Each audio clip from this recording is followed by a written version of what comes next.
Assalamu alaikum. Today our wealthy people don't perform Hajj even though it is obligatory upon them.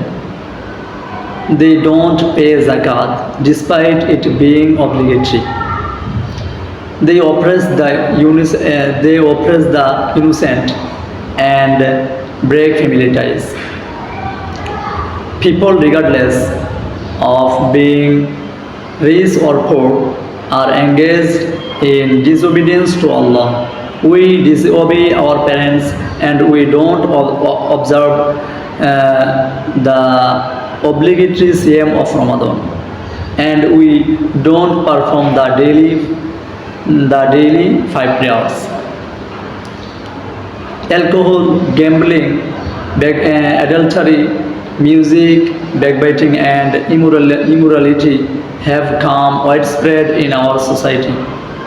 There isn't protest against injustice, and we don't encourage good or forbid evil.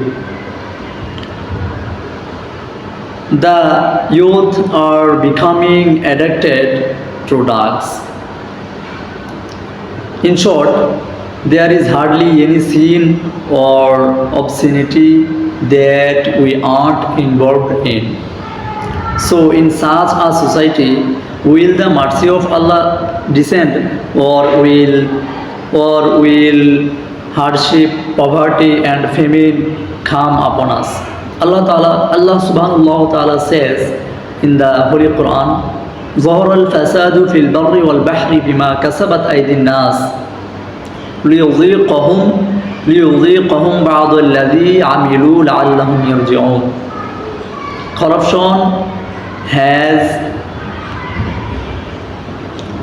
has spread on land and sea because of what people's hands have earned.